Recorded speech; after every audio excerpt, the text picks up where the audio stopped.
Welcome to the Center for the National Interest. I am Dimitri, President of the Center, at least Paul Saunders is telling me so.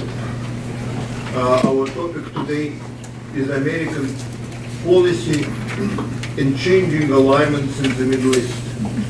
This is a new monograph produced by the Center. Jeff Kemp, our Senior Director for Regional Studies, was the principal author, and he will be our first speaker. I think it's a very interesting and constructive piece of work, which since I was traveling, I did not have an opportunity to read entirely. But what I particularly appreciated was the back cover, which explained American predicament in the Persian Gulf and how the United States could resist being involved, entangled in all kinds of alliances which would not necessarily represent American fundamental interests. What's so remarkable about that, that's of course an argument candidate Trump was making during his electoral campaign, except at that time he was talking about Europe. So it seems to me that obviously we're talking about different regions with vast differences from each other, but some of the problems are more general and more fundamental to the nature of American strategic challenges today. I think that we have excellent speakers who represent different, what I would say, not necessarily philosophical, but regional and substantive perspectives. We will start with Ambassador Bloomfield, who is to my left, but it doesn't certainly reflect on his real political predisposition. He is a highly accomplished diplomat who had a variety of senior positions at the Department of State and Defense, among other positions, Assistant Secretary of State for Political and Military Affairs. Geoffrey, my colleagues for many years at the Center for the National Interest, and actually before that at the Carnegie Endowment for International Peace. And Jeff, during the Reagan administration, he was also, like Ambassador Bloomfield, an official, a senior official in the Reagan administration, and he was in charge of Middle Eastern affairs on Reagan's National Security Council. Paul Saunders, Executive Director of the Center, who also directs our Russian program. He follows Russian policy in the Middle East very carefully and has a lot of interesting insights. Paul was in the Bush II administration as the senior advisor at the State Department. Yes, of course it does. Mr. Ambassador, we'll start with you. Yes, maybe I should start just to sort of set the tone and then turn the link. Thank you very much, Dimitri, for those introductory words. And before I say anything else, let me say that the monograph you have in front of you is just a ploy to discuss broader issues in the Middle East. We're not going to go through this in any detail. And when I say we, I must acknowledge my colleague John Allen Gay and Adam Lammon, who were co-authors of this, and John will say a few words later on about some elements of this project. It's perhaps useful to take a phrase from Stephen Hawking and look at a brief history of time. And the history of time I'm thinking about is just 28 years. It was 28 years ago, on September the 11th, 1991, that George Herbert Walker Bush pronounced a New World Order. And you will recall we had just emerged triumphant from the Kuwait liberation, that we were working extremely closely with the Soviet Union that was about to dissolve. It was the Soviet Union that was helped co-sponsor the UN resolution that led to the war. It was the Soviet Union that agreed to co-host the Madrid Peace Conference held at the end of 1991. And why could we not be enthusiastic about the future? It looked extremely bright. 10 years later, to the date, I need not add what happened, and everything changed. So the New World Order, if you like, the period when we were the unipolar power, the period when history ended, literally came to an end 10 years later, and we entered into a period where on January 2002, Herbert Walker Bush's son talked about a new axis of evil that was threatening world interests, and during that period, of course, he launched the war in Afghanistan to most people's support, and then, much more controversially, in 2003, the Iraq War. When Obama came to power in 2009, he made an effort to essentially change the direction and focus and mood of American foreign policy, and among other speeches he gave, perhaps the most notable one was his Cairo speech in June of 2009, which it essentially said the United States from now on would have a different attitude towards relations in the region and would do everything it could to draw down and eventually withdraw its forces. And of course, President Trump, in the early months of his administration, made a point, just like Obama, of talking about the drawdown of American forces, but with a strong emphasis on our support for Israel and our determination to deal with terrorism. So the irony is that since October 2001, when we first went into Afghanistan, to the present day, we have had boots on the ground throughout the Middle East. And the last two presidents have essentially said that's not what they want. They do not want boots on the ground, and have vowed that there will be no more boots on the ground. And there's a sort of state of confusion about what our policy is, because while this has all been happening, a remarkable number of things have happened in the region and elsewhere. But let me just tick them off because they're all so familiar to you, but the nuances we'll get into later. The re-emergence of Russia. The re-emergence of Turkey, if you like, as a neo-Ottoman player. The magnification of the Sunni-Shia split, which is now demonstrated in both the Syrian and Yemen wars. Quarrels between previous friends, like the spat between Qatar and its neighbors, the rise of ISIS.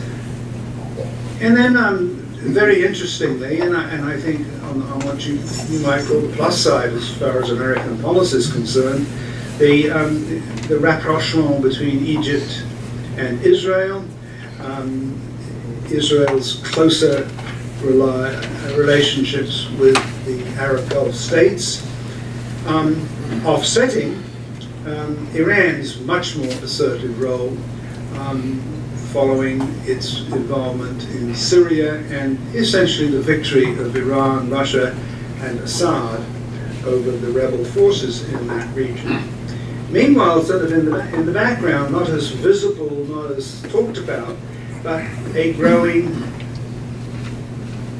terribly important for the future presence in the Middle East of both India and China.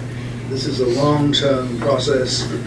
We're just seeing the beginnings of it, and it has enormous implications for all of us. And finally, I think The war in Syria has drawn the Europeans back into the Middle East in a way that we perhaps did not expect in the past. And it has drawn them in because of the catastrophic effects of that war on migration and the impact of migration on the neighborhood, particularly Lebanon, Turkey, and Jordan, and Europe. And you've seen in the elections in the last few months how immigration, illegal immigration from the Middle East and elsewhere, and parts of Africa and Northwest Asia, have changed the nature of certain governments in Europe. And this is a remarkable development, causing all sorts of chaos and confusion about the future of the EU, leaving aside Brexit. And this has all been taking place and getting headlines because it's geopolitical, but it's been taking place against a backdrop of some really dramatic environmental and economic changes that do not get discussed frequently in audiences like this, but jolly well should. For instance, the population of the Middle East, North Africa area has gone up by two and a half times since the New World Order was announced in 1991. That's an enormous number. And the population of Ethiopia is going to be 131 million a few years from now. And with this huge population growth, there is, of course, a parallel increase in the demand for resources, particularly food, and food needs water, and electricity needs water. And therefore the demand on energy supplies and water as a source of energy and a source for food production and agriculture is overwhelming. And in fact, to do some sort of pre-publicity, we've actually just published, literally today, another monograph on water crises in areas like the Middle East, which are simply not going to go away, where you have countries like Yemen literally without water to speak of, and where some of the most difficult crises that Iran faces, it's not necessarily dealing with Mr. Pompeo, it is dealing with Iran's own environmental problems and its conflict with Afghanistan over water. And to offset this to some extent, of course, this window of time that I'm talking about has seen a remarkable renaissance of American energy power, both the whole fracking phenomenon and what it has done for world markets and the American market is an extraordinary development that nobody at the beginning of this century was talking about, apart from, I mean, a few geologists at MIT. So that's the sort of scope of the monograph, and we try to look at these issues in a fairly objective way, but then do conclude that this has very important implications for America, particularly a few lines Dimitri quoted from the back of the monograph, that we need to be a lot more careful and forceful about the limits on what we do in this part of the world, given that it is chaotic and there is a temptation to try to be a major player in all conflicts, and that has not turned out very well. So let me just stop there. John will have a few words to say later. First, we go to link. Before we do that, since you, Jeff, opened the door and mentioned the refugee problem as one of central problems in the region, I would like to acknowledge the ambassador of Libya. And you understand this problem probably better than most. Yes. And I would like to introduce the ambassador of Belgium, who understands this problem, I would say, from a different angle, but also better than most. Mr. Ambassador. Thank you very much, Dimitri. Thank you, Jeff. Paul, thanks for the opportunity to sit at this end of the table. I've enjoyed your hospitality and great cuisine many times, as you all know. Let me stipulate that the work that Geoffrey and John and Adam have done is very high quality. I've had a chance to go through it over the last 24 hours, and I won't repeat any of it. They have very ably captured the essence of all the angles and wrinkles, country by country in the Middle East and non-country issues, brought them up to date and considered the effects, which I think is extremely useful as a primer, and I commend it to you. So what I want to do is see if I can stretch the analytical frame a little bit with our veteran policy community here, and see if I can introduce a few new ways to think about these problems. My concern is really not the problem set. It's the strategic effort of the United States in relation to the problem set. Tactically, we have military interventions that seem not to end either in a way that we would have predictably wanted them to end, or to end at all with a end state in sight. And I think even in Syria, it's not clear where we want to go. We are nervous about leaving, same with Afghanistan, etc. We don't have the same kind of drive toward conflict resolution as a core mission of our diplomacy that we used to have. It was assumed that the United States would step up and try to untangle the conflicts in the world. UN peacekeepers and civilians are something like 7 times what they were 20 years ago, and the number is not going down. So that's a mission that we've stepped away from. The countries where we have the hot wars, Syria, Yemen, Libya, we don't have a diplomatic presence, and that's very challenging as well. And so, and if I may, we have a country-by-country mentality. That's the way the government is organized. It's country by country by country. I think that has some limitations, which I hope will come across with my remarks. And so, and we also go issue by issue. I had a functional bureau. I wasn't a regional person at the State Department. So there's always issues of you do human rights, you do WMD. I see Steve here. We all had different pieces of the same problem. And so it makes it difficult to have a strategically coherent posture and to connect the dots. Among the issues, and I think Jeff has touched on almost all of them, the youth bulge, I think, is very important. And in addition to all the countries that we named, I would name the street as being an extremely important factor. I would also look at the idea domain, what drives people. That is very active right now in the Middle East. And so you have connectivity among the youth, but you also have the rise of authoritarianism in the world, including in Russia and China, but notably in certainly North Korea, Syria, Iran, and some other countries who are in different cultural ways doing much the same thing, trying to cut off the connectivity of the youth generation and suppress dissent and control resources and the guns, etc. And there's a sense that the US-led New World Order of 28 years ago is eroding. And I think Jeff made the point very well. And you have rising challengers, and we've named those as well. So the 21st century, in my view, ought to play to our strengths. And that's really the theme that I want to tease out a little bit here. I would look at the first 3 presidents of this century in much the same way. President George W. Bush.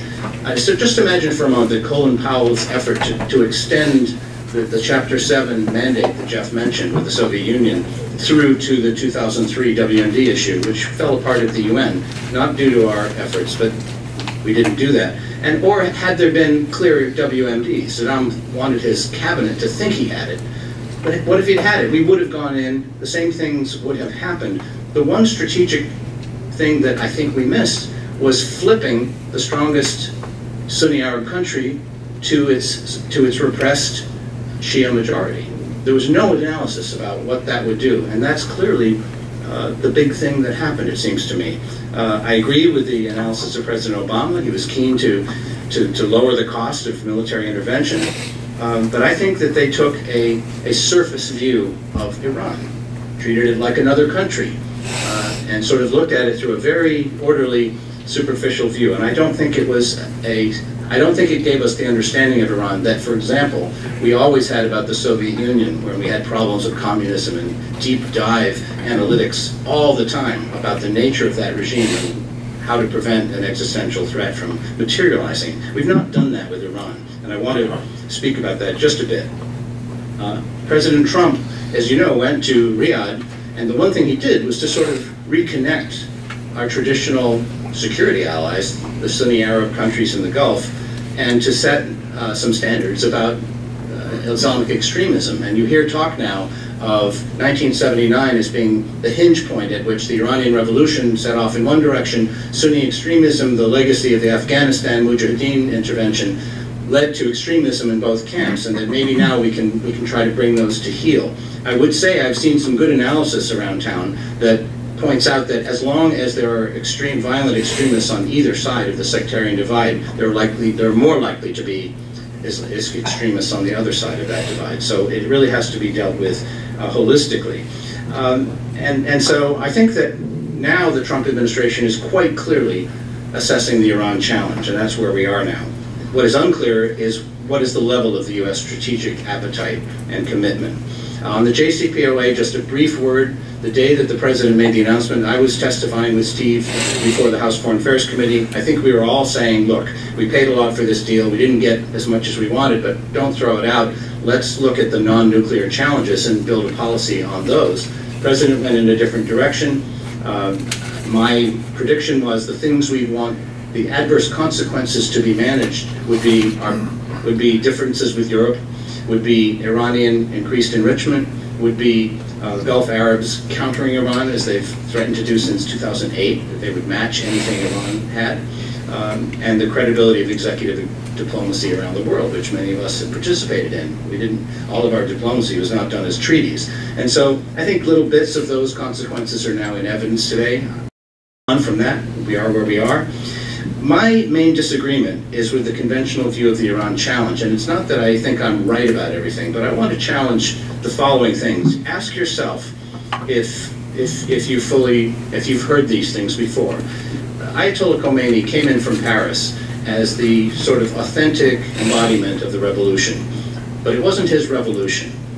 He was not tainted by connections with the communist world or with the imperialist West.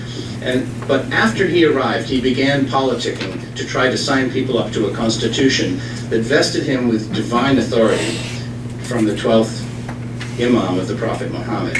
And that was not known until he arrived, and he didn't get 100% agreement. What we didn't see after we got our hostages back was an outbreak of democratic activity. People ran for office. Bani Sadr was elected with almost 100% of candidates on the ballot. But it became clear that Khomeini was trying to pull the curtain down on all of that. And in 1980, the Air Force tried to overthrow the Khomeini regime. In 1981, Bani Sadr was impeached, and then all Iranians were called to the streets. Millions turned out in June of 1981, and at that point, historians have said a reign of terror began. They pulled out the guns, and they simply went kinetic against the street.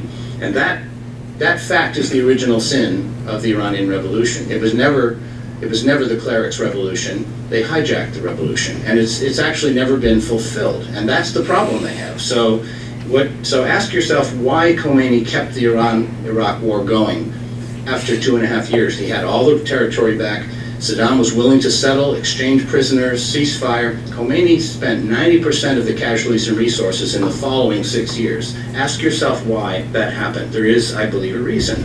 Ask why Ayatollah Montazeri, who was the Grand Marja of Iran, the next in line, the source of emulation after Khomeini's death, didn't become the second supreme leader. He was sidelined. There's a reason for that. He was criticizing Khomeini and trying to stop a grand massacre of political prisoners. And so he picked a Hojatul Islam, 2 ranks below a Grand Marja, who would keep the lid on, and that's what we got. And so ask yourself why Khamenei went nuclear.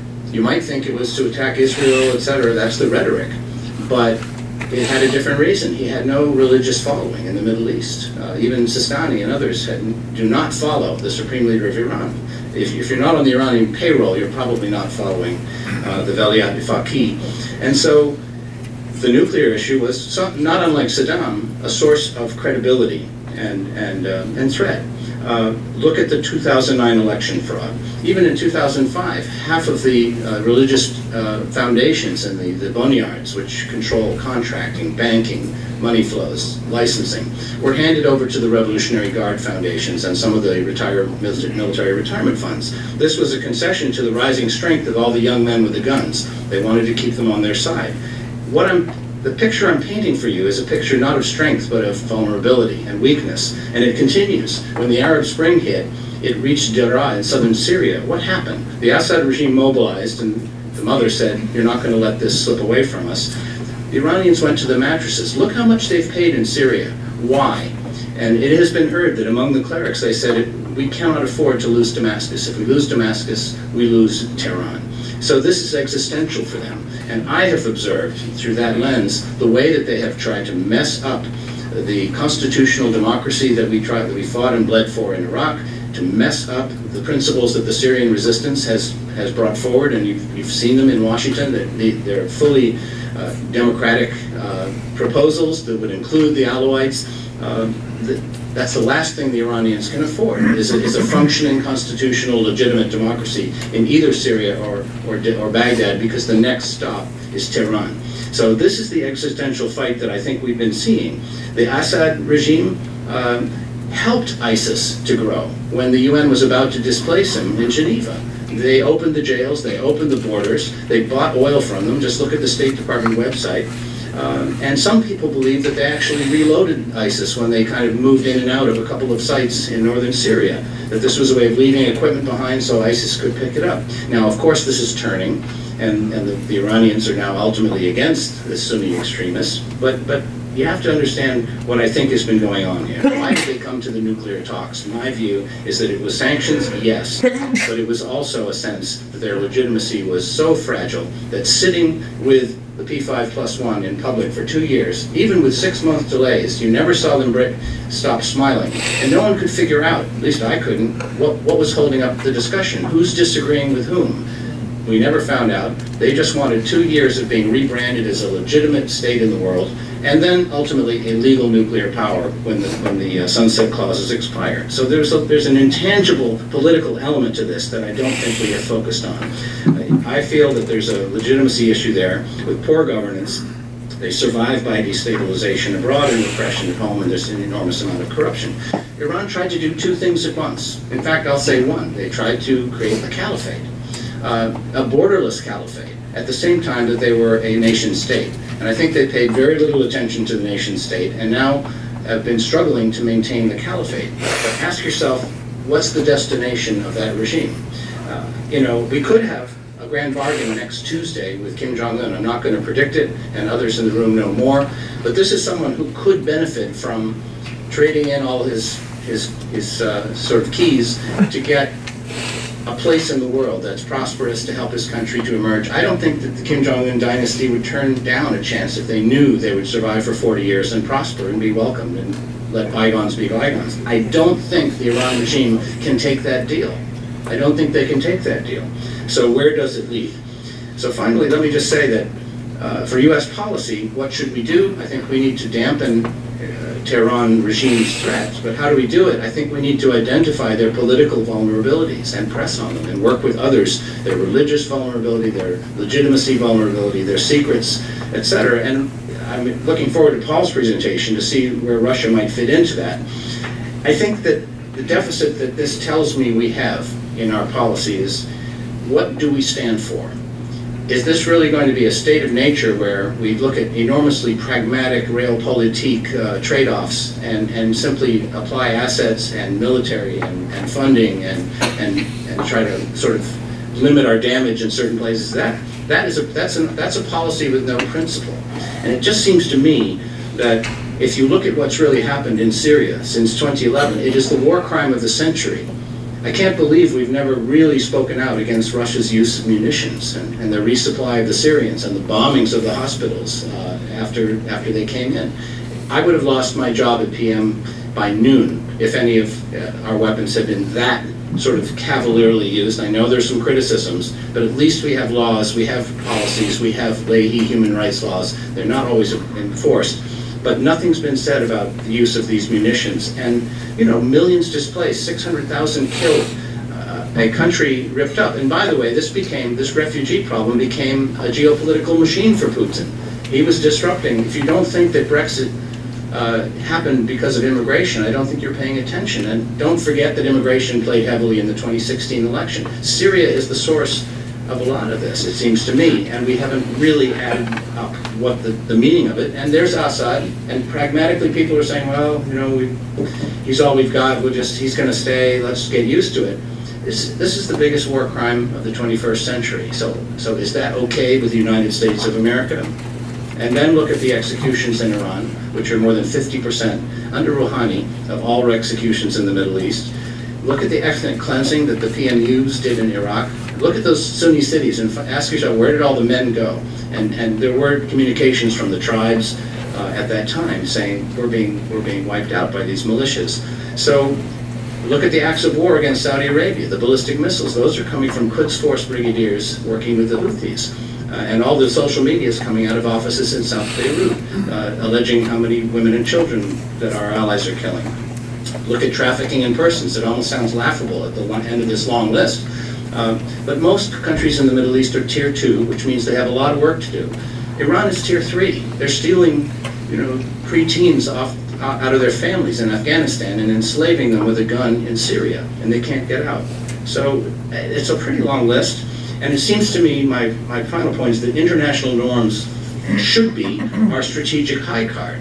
And when we pay no attention to norms and their violation, I think we sort of throw away our chance to reshape the 21st century order. I took a look at the national security strategy that General McMaster helped put together for President Trump, and he talks about the American principles and security partnerships that shaped the post-World War II order, and it said that in this century, American complacency after winning the Cold War and the drift and the surrendering of advantages of being the sole superpower have cost us a lot. So we clearly face rising powers, we clearly face strategic competitors. The question that I would pose is, are we still competing? Thank you very much. I think that a remarkable thing about this conversation about the monograph, that we are clearly not just looking at the region and individual countries in the region, even as important as Iran, but that we are looking at a broader strategic picture. Libya was mentioned several times. And I have my own recollection of what was happening in Libya. On the day the UN resolution was passed providing the authorization for protecting Benghazi, I actually was in Moscow. And I had a meeting early in the morning with Russian Deputy Foreign Minister, who told me that they would not vote for the resolution. And I said, how so? The French presented a draft resolution. They said it was a take or leave proposition. They were making clear that they had a special relationship with Russia. I said, no. Everybody says it's take it or leave it. But there are 2 or 3 days of additional work. And we will work with the French, and we will get something by the beginning of next week. That was on Thursday. Well, later that day, Russia voted for not for the resolution, but abstained, which was a functional equivalent of voting for it, because they did not read it. And next day, I was again at the foreign ministry, going to see the foreign minister, Sergei Lavrov. And before I entered his office, deputy minister, among others, was leaving his office. I apparently had some meeting. And she said to me, well, you seem to be right if you implied yesterday that we would vote for it. And I said to him, what happened? And he said, well, you're going to see the minister, perhaps he will tell you. So I went to see the minister, and the minister said, President Obama was very persuasive. There was a phone call, President Obama called President Medvedev, it was President Medvedev, and managed to persuade him. The reason I'm telling you the story, because later that day I had a meeting with somebody who worked for Putin. And this was a very careful diplomat who was making very clear in the past, Putin already was for 3 years prime minister. They were making very clear that they respected prerogatives of the presidency, that Putin would not interfere with foreign policy decision making. This time, I kind of was told that this is absolutely preposterous. And the way this resolution would be interpreted, inevitably, by the United States and American allies, it would lead to the destruction of the Gaddafi regime. And the fact that Medvedev decided to support this resolution by abstaining, that meant that Medvedev was not ready for prime time. There is now a very interesting article in the Russian independent newspaper Kommersant about how Putin, when and how Putin made his decision that he would return to power, to the presidency. That was the day. He was evaluating his options very carefully. He had people around him who were telling him he had to return, but he was kind of reluctant to do it because he understood that it would be, how to put it delicately, scandalous. And whether it was an excuse, whether he would do it anyway, whether it tipped the balance, I do not know. But that was allegedly the day, and it seems to be well documented, that study in Kommersant. That is how the decision, that is how and when the decision was made. The reason I'm saying it, that after the post-Cold War period, during the post-Cold War period, I think we lost our ability to think strategically. And to remember that what happens in one area affects other areas. What we decide to do in one country may have implications far away, and implications which may be more important to us than an issue, an immediate issue, where we have to make a decision. I know a few people who, in my mind, understand decision-making both in Washington and Moscow, as well as Warsaw. Thank you. Thank you. I'm going to try to make very quickly 7 points about Russia in the Middle East, and I'll try to do each of them quickly, and I apologize if I don't go into enough detail on any of them individually. First, I think the Middle East is really central to Russia's aspirations to be viewed as a global great power. We had, of course, President Obama in March of 2014 calling Russia a regional power. And then about 18 months later, a little bit less than that, we had Russia intervening militarily in Syria. Secondly, I think if you look at Russia's policy in the region, it's a policy of really trying to get along with everyone. And if you look at every regional dispute, whether it's Sunni, Shia, Israel, Iran, Israel, Palestinians, Iran, Gulf, any of these fractures you see in the region, Russia is really trying to be on both sides and to have kind of a working relationship with everyone. Third, I think this is a reflection of the fact that Russia ultimately is in a defensive posture in the Middle East. It has relatively limited capabilities, relatively limited options. It is trying to protect its own interests in the region, and as part of that effort is trying to maintain kind of open channels of communication with anyone who might affect its interests. Fourthly, the fact that I think Russia's approach is fundamentally a defensive approach doesn't mean it can't be assertive. And I think in a number of cases it's been quite assertive, and certainly I think if we look at Syria, that would be the most obvious. That was a case where Russia, first of all, wanted to prevent Assad's defeat, and the Syrian regime was really, at that time, kind of the last kind of closer Russian partner in the region. But they also wanted to prevent the return of extremist fighters from Syria to Russia and to other countries in the region. There was an estimate that there were about 2,000 or 3,000 people in that category at that time. Yeah, and it's quite striking when Putin did an interview with the Charlie Rose, former Charlie Rose PBS show. Well, no, I'm not saying it's not a person. He did an interview actually just a day or two before the Russian intervention in Syria, and he made this statement which sounded almost like a deliberate echo, actually, of George W. Bush. This is why it is better to help Assad do away with them there than wait until they come back here. Almost exactly the same thing that Bush said.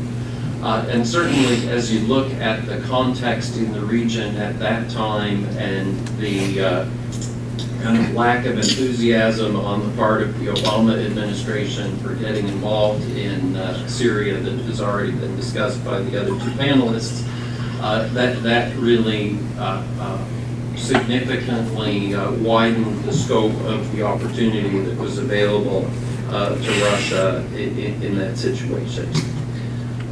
Number 5, the fact that Russia has relatively limited capabilities, and let's just be kind of very clear about it. It's an economy that's a tenth the size of the American economy.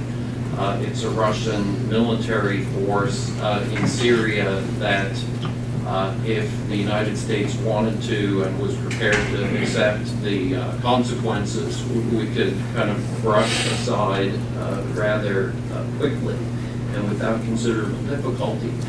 Russia is not an aspiring hegemon in the Middle East. It's not capable of serving as a hegemon in the Middle East. Russia cannot compete with the United States in trading relationships. It can't compete in providing aid or other kinds of assistance. It cannot mobilize the IMF and the World Bank and kind of leverage them as instruments of its policy, and actually the United States could block that if we wanted to, if Russia tried to do it.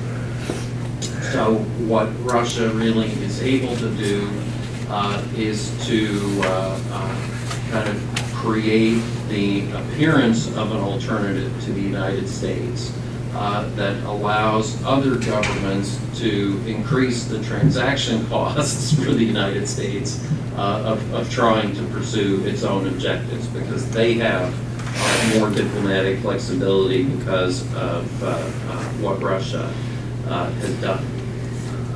Next point, though, Russia, I think it's fairly clear, is actually still really looking to work with the United States, both in general, but specifically in that region. And I think it's quite remarkable if you think about the fact that we had this situation in February where the U.S. military, according to reports, killed probably 200 Russian mercenaries. And the Russian government essentially took the position that really had nothing to do with them. For many other governments, it would be kind of remarkable to take a position that the States could kill 200 of your citizens. And it doesn't really have anything to do with it. I would say a couple of months after that, of course, there were all of these very dire warnings from Russian military officers, including the chief of staff, General Gerasimov, about what the consequences could be if the Trump administration pursued new missile strikes against Syria. We pursued the missile strikes. And again, there was really no response on the part of Russia, or a very timid, I would say, a rhetorical response. And so what I think we're seeing actually is a government that is still actually kind of pulling its punches and trying to avoid crossing the United States in a major way to try to preserve the opportunity to work together. I guess maybe last thing just on Syria and the agreement there, and we can get into the politics there. We can get into this in greater depth in the discussion. I think one element of this hope of working with the United States certainly relates to having a political solution in Syria. I don't think that Russia and Iran are on the same page. Iran maybe wants a military victory, kind of a complete military victory in Syria that leaves Assad clearly in charge indefinitely. It's not obvious that that is really Russia's objective. And even in May, earlier this year, when Assad was in Sochi, if you read the transcript of their brief appearance in public before their meeting, you have Putin saying to Assad very clearly, and I'm going to quote, after all these military successes, additional conditions have certainly been created for the resumption of the full political process. Delivering sort of publicly a message to Assad in Russia, in Sochi, that look, we got you into a much better military position, and now you're really in a situation to pursue a political solution, and that's what you should do. Let me leave it I have a question about the Russian position in Syria. Am I correct that before U.S. air attacks on Syrian forces, the Israelis were proceeding with attacks on a regular basis? And these attacks not only they did not trigger Russian military response, but they did not seem to poison Russian relationship with Netanyahu. And the statement of the Russian Chief of General Staff, General Gerasimov, warning the United States against an attack on Syria was a remarkable statement if you read it carefully. One reading it was a very stern warning, because they said that they could retaliate and not just trying to stop American missiles, but what was the term? Against carriers. The launchers or against carriers. The launchers right. and carriers, right? So it sounded like a very stern warning. But then if you read it carefully, it said, in the case of Russian casualties. So if it's also kind of the yellow light. If we would carefully avoid Russian casualties, then we are we're told, yes, it's a yellow light, and it would not be a big deal. And that is the way I understand it was read by the Trump administration, and apparently quite correctly. Could it mean that Russia now has a healthy respect for American power and determination in Syria, and that respect kind of means what you just said about Putin's position, that for the first time in 2 years, they understand that a unilateral military victory is impossible? It's impossible for us to know what they think.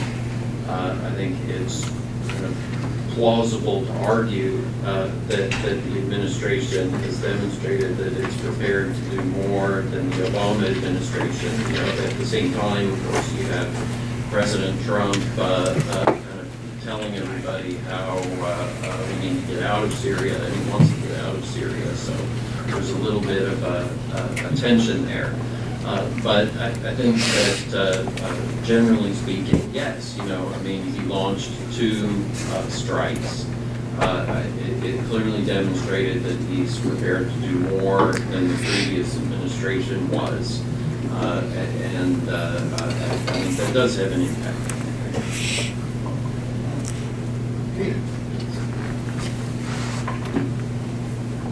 John.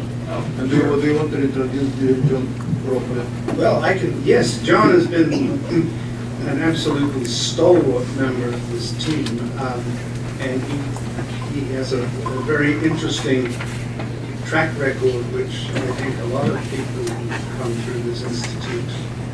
He started out as a volunteer intern. He then applied for a job working for me, which he got.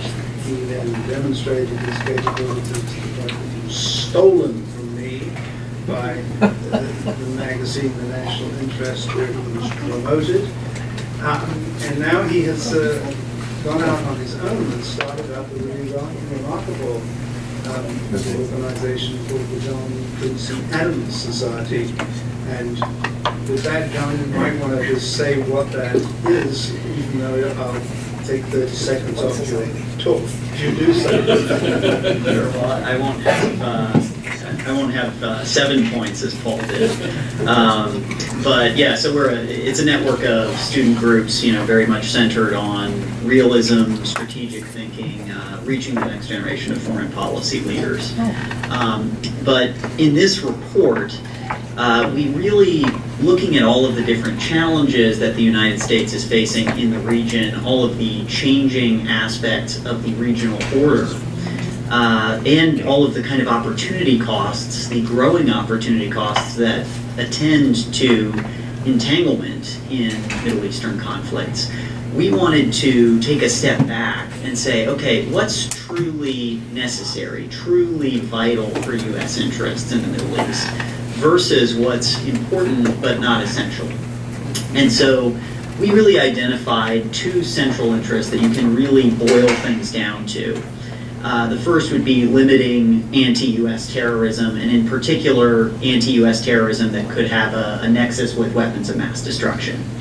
But the second is preventing unchecked domination of the Persian Gulf region by any one state. And we're hardly the first people to assert that. A number of the leading realist scholars, for example, have baked this into their arguments as a core U.S. interest based on the significant oil exports that come from that area and the inability of the international oil market to respond and to counteract a major disruption there. And so, as Paul said, Russia is probably not about to become a hegemon. The more frequent case that we will hear is that Iran is about to become a hegemon in the Middle East, and in particular in that Gulf area, and that therefore the United States needs to have as its central strategy in the region rolling back or at least containing Iran. And so, is it actually possible for Iran to establish hegemony? And I think the picture, both from a data perspective and a international relations, state behavior theory perspective, is quite ambiguous at best that they are capable of that.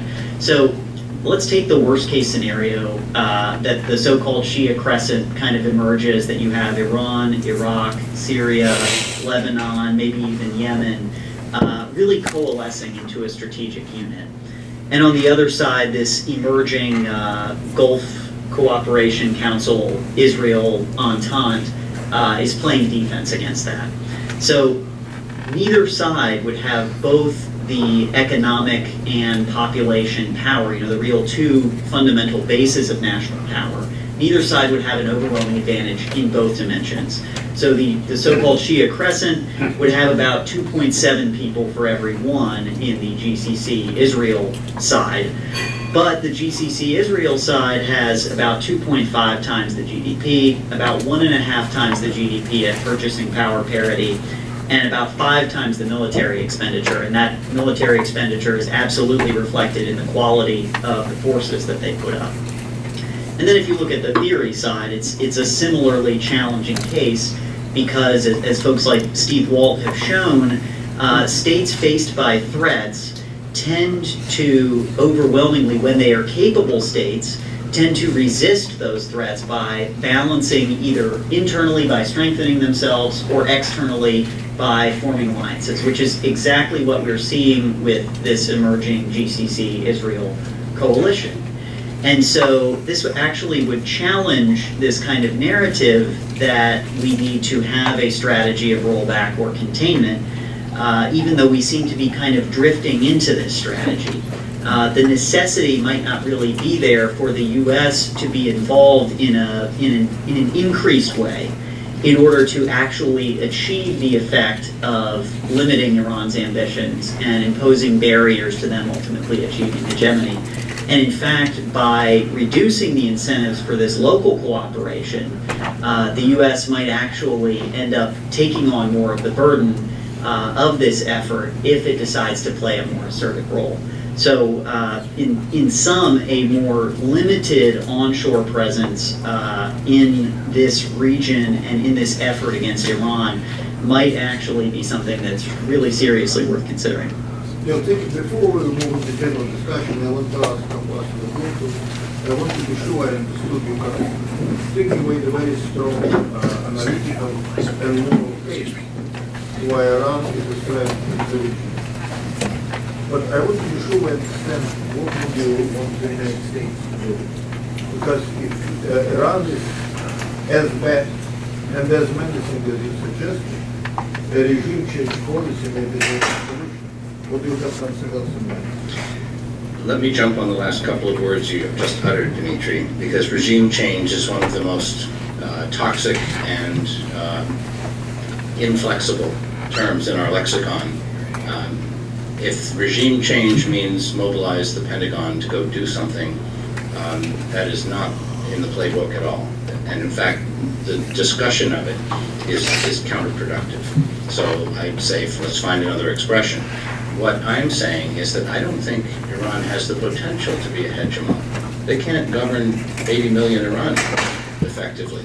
They haven't even tried. Their currency is in free fall. As Jeff pointed out, the water situation has been ignored to the point of disastrous crisis. Corruption is rampant. They even issued savings bonds in Mashhad, which turned out to be fraudulent, and people hit the streets thinking that their government was going to give the full faith and credit, and that full faith and credit was violated. It goes on and on and on. What I'm saying is that our strength is the strength of our civilization and our society, not the American brand, but really the more universal brand, which says that we have inalienable rights, that women, and we're seeing this not only in America, but in the Middle East, deserve equality. And I think the most important concept of all, frankly, is justice. It's the oldest concept in the religious teachings, and it's the one that I think triggers a rebellion and war. And I think that we've lost sight of the importance of justice as a concept. If we did that, we would go back to the Rousseau concept of social contract, which is not to say socialism, it's simply to say that the consent of the governed and the obligation of the governments, and these are the things where Iran absolutely meets none of the tests whatsoever. So I haven't talked at all about calling the CENTCOM planning team together to put something together. We've been sort of pushing that button on every problem for the last 20 years. It's the wrong button. We need to be clever. We need to connect the dots, and we need to put ourselves in the shoes of all of the adversaries and say, what are they really doing? And so, I mean, I could give you a different view on what I think Russia's problem is. But the strategic goal of the United States should be to converge with the major powers on acceptable terms, China and Russia, not to go to war with them. I think the Iran regime simply is on very, very thin ice. I mean, you don't see how they survive without this sort of dynamic show of force that leads nowhere, benefits no one, certainly doesn't benefit the people. I find that it's an artifice, and that it's unlike Kim Jong-un, who I think could survive for 40 years and prosper, maybe, 1%. But the Iranians, I don't see any path forward for them. I just done about it. Of course, the other little war that's going on that we don't talk about very much in that part of the world is the war between Israel and Iran. And I think the key element, there are two key elements in this equation. One is I don't see any evidence or willingness on the part of the Russians to come to the aid of Iran if the war between Israel and Iran escalates. And I stand. Is he still around? I read this study not very intensely. I have one major comment. the problem that the U.S. faces in the region. We have allies who want the U.S. to fight for them, number one. We saw what happened in Syria. Saudi Arabia and other Gulf states wanted the U.S. to go and overthrow. They weren't willing to send their boys. Two, the Arab political system is broken. There's hardly a strong Arab country that can project power. Today there are two powers, it's Israel and Turkey. As far as the GCC, I wouldn't use that, GCC and Israel, because the GCC is divided. You have three GCC allies, Bahrain, Kuwait, Saudi Arabia, and the UAE. Oman, Kuwait, and Qatar have a different perspective. Until we have allies who are willing to fight for themselves, but as long as we have allies who want Uncle Sam to come rescue them, that's what happened with King Abdullah of Saudi Arabia. He got angry at Obama because Obama wasn't willing to go in and keep Mubarak in power. And without strong Arab allies, our strategy, in my view, will never succeed. Yes, thank you too. Jeff sort of ruined it for me because I was going to say you hadn't brought up Iran and Israel, and that seems to me to be one of the most dangerous, if not the most dangerous situations near term in the region. But going a step beyond what you were saying, Jeff, Israel, it seems to me, has been hitting Iranian installations in Syria and personnel with impunity. And then we've started to hear that Russia has finally done what it should have done earlier, which is to tell the Iranians, you really don't want to get close to the Golan or any area where the Israelis have control. My question is this. I mean, some people are predicting we could see a war between Israel and Iran. I don't mean a quiet, sort of under the radar kind of war like we're seeing now, but something much, much bigger before the end of the calendar year. Could you assess where you think the Israeli leadership stands on this, and whether Iran recognizes the weaknesses, its own weaknesses that were pointed out, and may now start to retract a bit in its aggressive behavior in Syria? Well, I can only guess, but my assumption would be that the Israelis will be careful enough in their retaliation against the weaponry that Iran is bringing into the region, not to get to the point where Iran feels it has to unleash the missilery that is mainly contained in Lebanon against Israel, because I think that would set off a chain reaction for which I really see no end. I don't think the Israelis can afford to be struck by all those missiles in Lebanon without major retaliation against all of Lebanon, not just the Hezbollah redoubts in the mountains. So I think there'll be good. My sense is that both countries are going to be very, very careful about how they push this escalation. But that's not to say that it couldn't happen, because as we all know, in that part of the world, or for that matter, other parts of the world, things can get out of hand. And it doesn't take much to see a situation where a bomb goes astray or something awful happens, and one side feels they have to take the level of escalation 1 degree higher, and that leads to full-scale confrontation, which I think would be disastrous for both sides.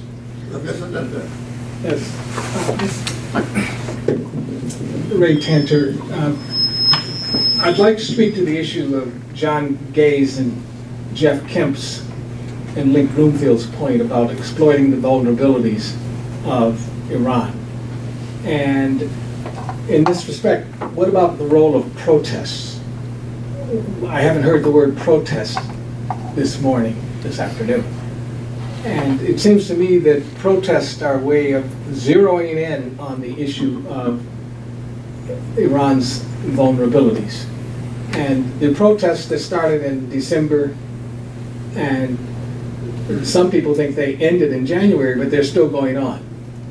And they're under the radar, but they're still going on, but they're underreported in the mainstream media. So my question is, what is the role of protests, or what is the strategy for the United States government in facilitating the protests in Iran, particularly with respect to giving the protesters, the demonstrators, access to ways of hacking into the regime and making sure that Telegram, one of the apps that the protesters use to coordinate among themselves? Yeah, thank you, Ray. I think this goes back to Jeff's first point, which had to do with the birth rate in the Middle East. So you have a youth bulge, you have high expectations, you have younger people who are much more connected to the rest of the world through the internet, more politically savvy, whether it's fake news or real news, but politically charged, and more in touch with the way people enjoy life outside of where they live.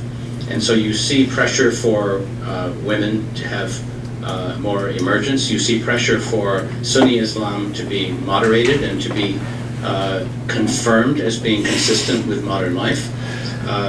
And so, and you learn from the Iran protests that these aren't political people at all. Right now it's truckers, it was teachers, pensioners, people who lost everything because they, lower middle class, invested in these bonds. Those are the people who are protesting.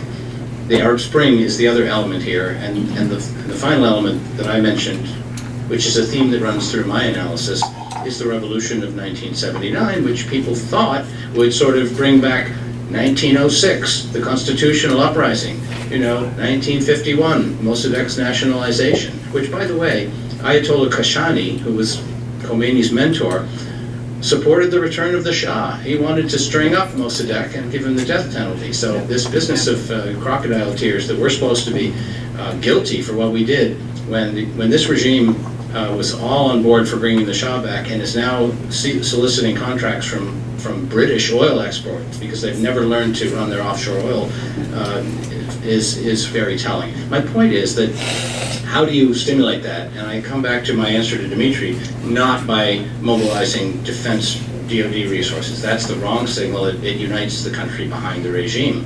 On Jeff's answer a minute ago, I think that the Israelis had two agenda items in addition to not going too far. One is to make the Iranians pay a price. In other words, they've gone for 6 years with getting the occasional Quds brigadier, and they've taken losses, but they're all from ragtag, barely armed Syrian resistance. Those casualties have been low. They've had 70,000 persons under arms in Syria, probably 80 in Iraq. So 150,000 under Soleimani. We don't talk about that, but they've paid a very low price for their, until now. The Israelis hit all of these nodes, and suddenly people are going home, in pine boxes, and that is seen on the street. Families know that they've lost someone, and that the price is going up, and it begs the question of why are we doing this? What are we getting for it? Which plays right into the protest. So I think the Israelis are also saying, don't even think about a war with Hezbollah where you can resupply them with the land bridge. I think they're really sending a signal that this is not on. The price will be too high for you. So this is an Achilles heel.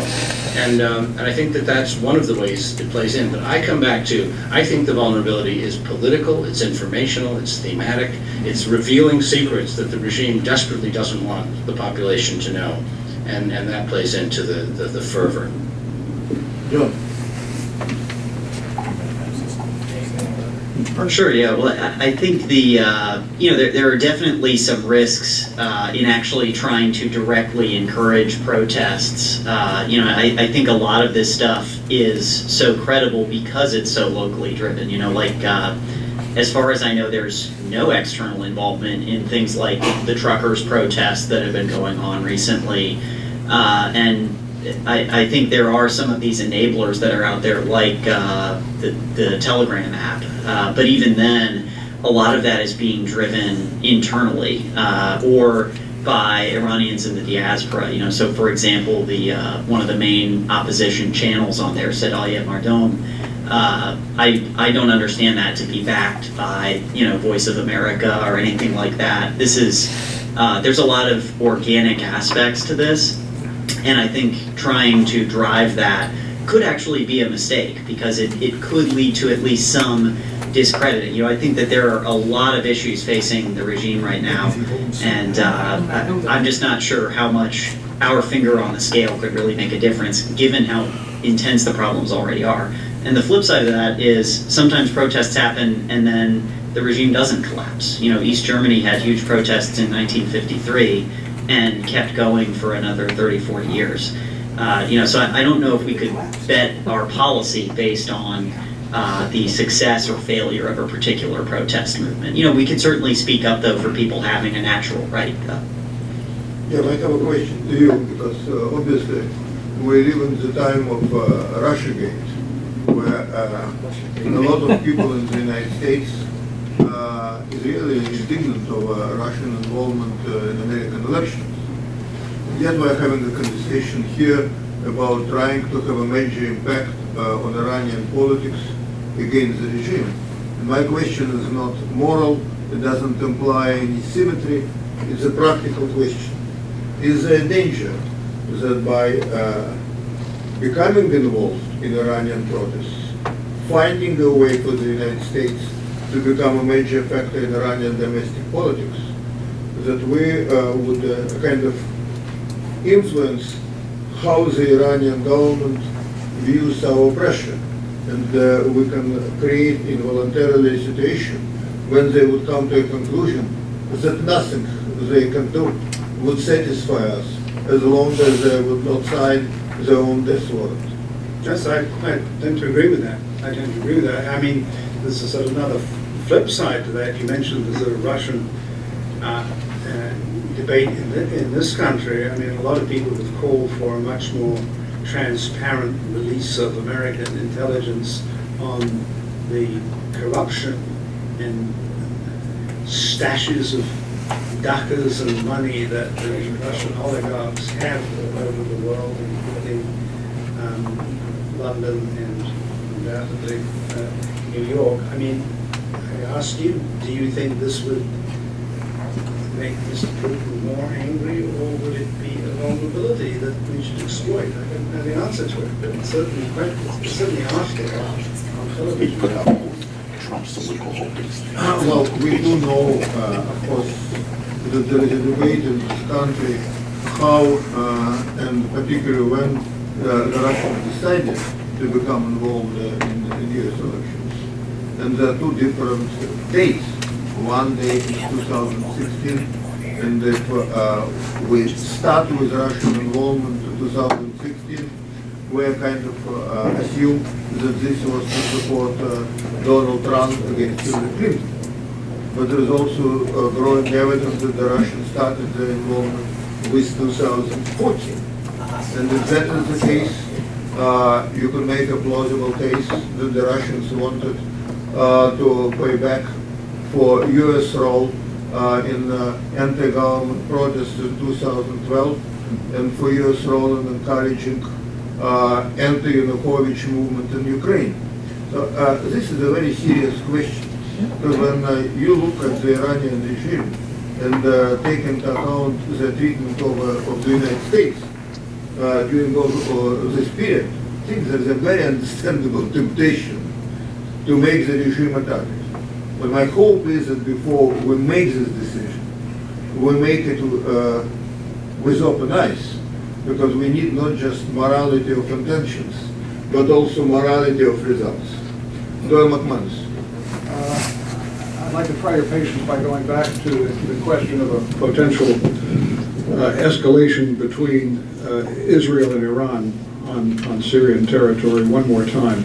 I spoke recently to a recently departed Pentagon official who said his assessment was the chances of an escalation were very close to 100%, if not only because of the high chance of miscalculation, misjudgment, or an accident, but also because there's a significant school of thought in Israel that sees Iran's growing infrastructure in Syria as the largest change to the status quo in Israel's environment.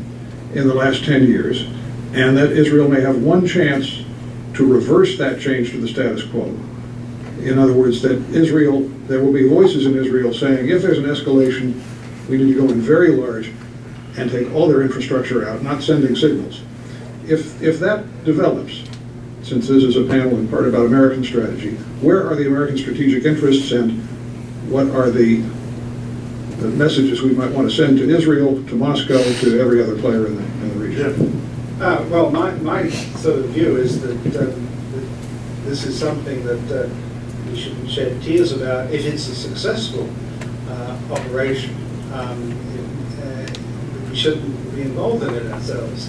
I think the last thing we want to do is to be dragged into an Iranian-Israeli confrontation that ultimately has as its bottom line that it'll be the United States is the country that has to go after the Iranian nuclear facilities sometime down the road. I don't think that is in our interests. But short of that, I think we would continue to supply Israel with the weapons it needs to do the job. And the question is, can the Israelis do the job? Because it's a very ambiguous statement that you sort of made, taking out that infrastructure. Well, bridges could be rebuilt in a day. I mean, that's the one thing I think we've learned from the use of Aries addiction over the years. General Boyd can comment on this better than I can, but aerial strikes against infrastructure, while spectacular, don't last forever. And the question is, would Israel then feel it necessary to put boots on the ground in parts of Syria, which starts to get a little dicey, because then you are talking about involving the Syrians and possibly putting a real dilemma for the Russians. So I'm very, very wary about that type of statement. And I'm very, very reluctant to see the United States get involved, except as a supplier of arms to Israel. Thank you. George, That's a major Thanks. I want to ask a question about protests in a little different way. And George is a relatively new addition to our team, our director for intelligence, the National Security Program, and the CIA and White House veteran. In 2011, during the Arab Spring, it was clear that the Obama administration thought that the bigger processes at work in the region were something similar to 1989 in Europe. That history was changing, this was a watershed moment, and it made efforts to get on the right side of that change, believing that the region was evolving in a fundamental way. I think with the benefit of hindsight, we can say that it hasn't worked out the way that people expected back then. The Russians took a very different position. They looked at the processes underway in the region and said, Russia's interests are served by the status quo. Change is threatening. And they ultimately acted on that in Syria in a very decisive way, saying clearly Russia is a status quo power in this region. Looking back on the situation over the past several years and trying to project forward on the processes underway in the region, should the United States be a status quo power?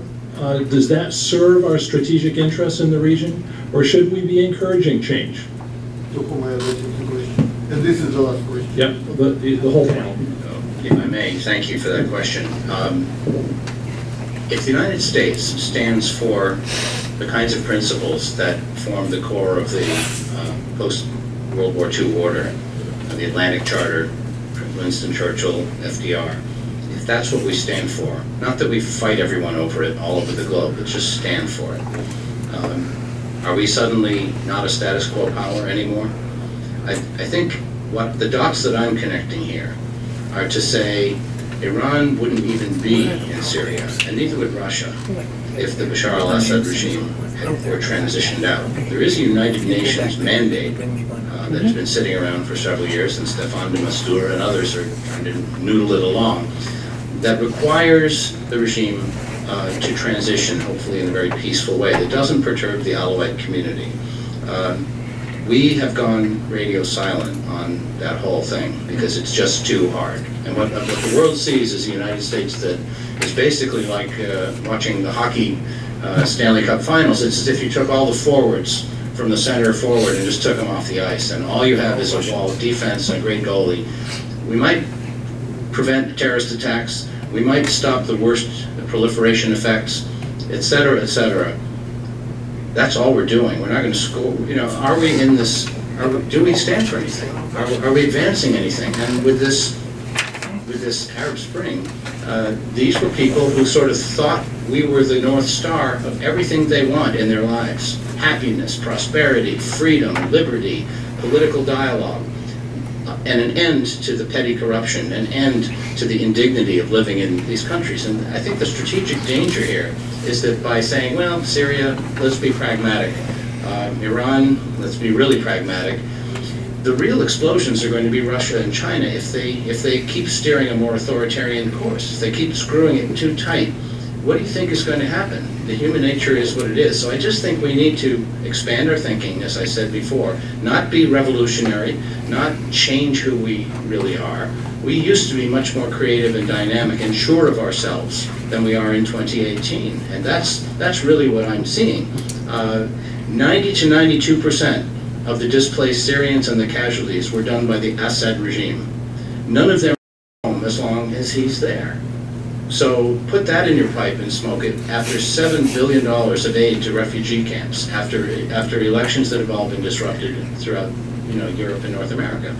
And I just think there's a political side of this that we're just not really engaging yet. We need to have a much richer conversation about the politics and possibilities, end games, red teams, futures, war games that are political, as he used to do in MIT. I guess, George, I would say a couple of things.